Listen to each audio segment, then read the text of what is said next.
Hello retro gamers and welcome to the last video of the year, or should I say the second last video, as I go through my favorite games of 2016. And this video is going to be in two parts. This one is going to be my favorite retro games, while the next video, which I guess will be the last video, will be about modern games.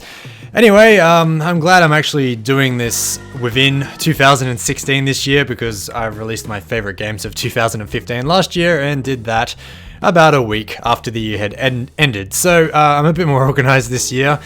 And without further ado, let's get into it. Now, I'm just going to order these in basically the order I reviewed them in. So these are all games I've reviewed, I should add. So if you like the sounds of what you're seeing right now, then just check out the reviews playlist on my channel and you should be able to find it there, because from this year you won't have to go very far back.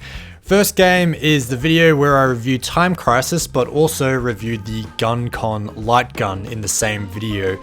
And this is a lot of fun. This is the first time I've ever made a video with a light gun, and the GunCon was certainly the light gun to do that with. As I have very minimal experience with light guns, but this is just a lot of fun to use. It's very accurate. I did find that my wrist got a bit sore after prolonged use, but I think that may have just been the way I was holding it and basically resting it on myself, because I had the sight which I was basically aiming through.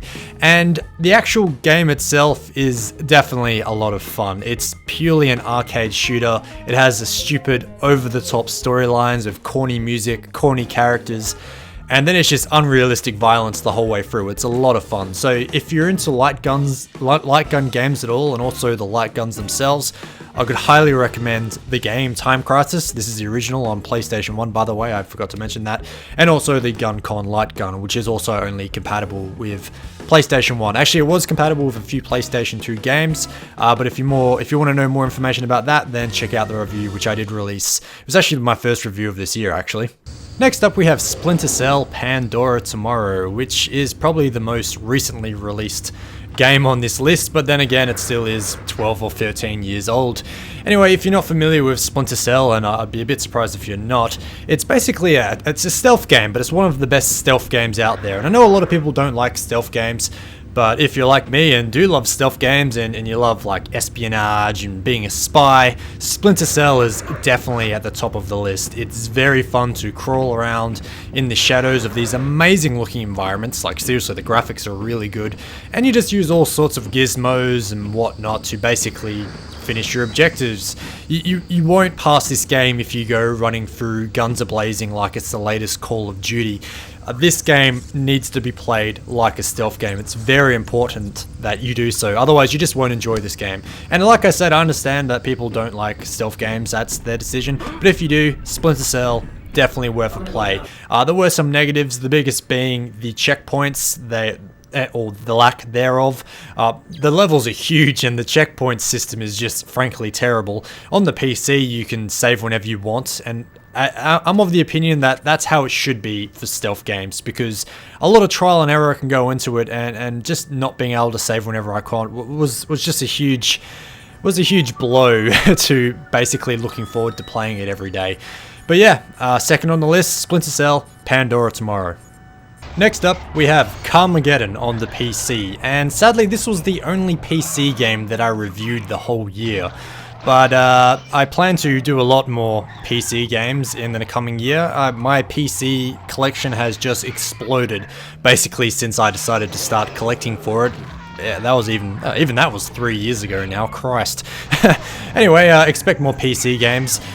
Carmageddon itself, I don't even know how to sum it up in a couple of words. It is just vehicular carnage. That is really the only way I can say it. There are these races in quotations, but basically the aim of the game is just to destroy all your opponents. And basically the races are on these huge maps, and there is a lot of animals and civilians also running around these maps, and if you run them over and kill them, you get points. If you destroy your opponents, you get points.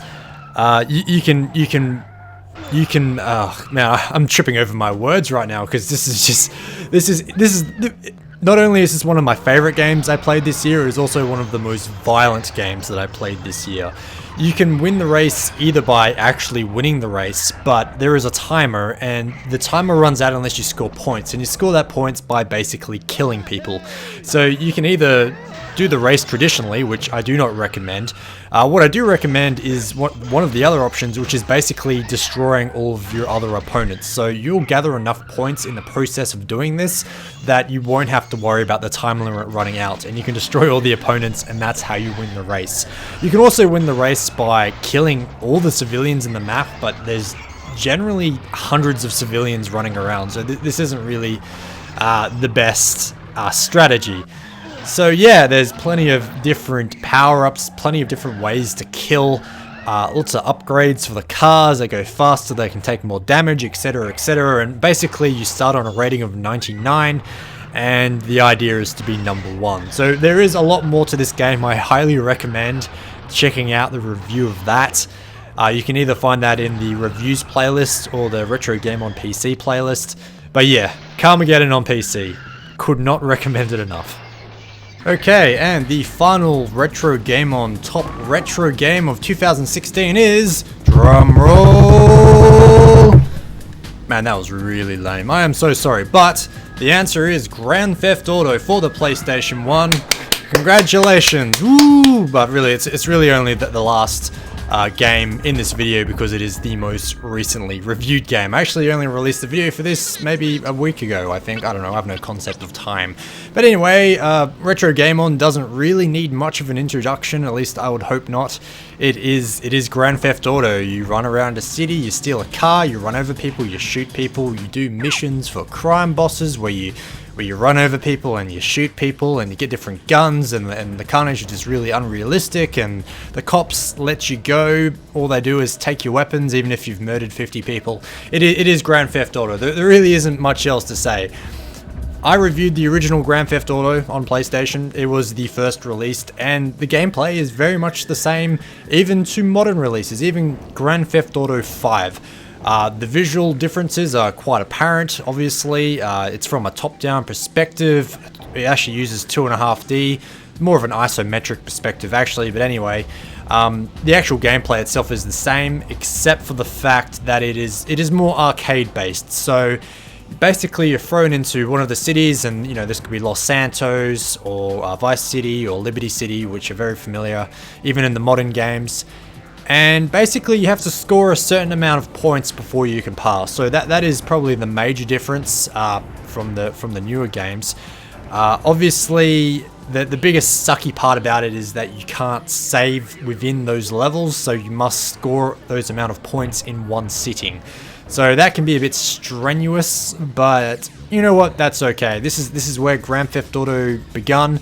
And even for such an old game in the series, I mean, there must be 20 of those Grand Theft Autos out by now, or maybe not that many, but there's a lot. And yeah, this is just further proof that the game, in my opinion, the game series has always been great. I've always been a fan of Grand Theft Auto. And yeah, with that is all my top favorite games of 2016. Like I said before, I'm very glad I was able to release this actually in 2016, unlike my 2015 video. What a stupid little thing that was. But yeah, this is just the first part. These are obviously all the retro games. Like I said before, I have reviewed all of them, so just go to the playlists under the channel, under the Retro Game On channel page, and you will find all reviews for the games discussed. Not discussed as in discussed as in I discussed in this video. So yeah, this is part 1. Part 2 will be of my favorite modern games. Check that out. I'll probably be releasing that tomorrow. Anyway, thank you if you don't watch that. Thank you, it's been a great year. I love you all. Catch you in whatever video you do watch next. Thank you very much.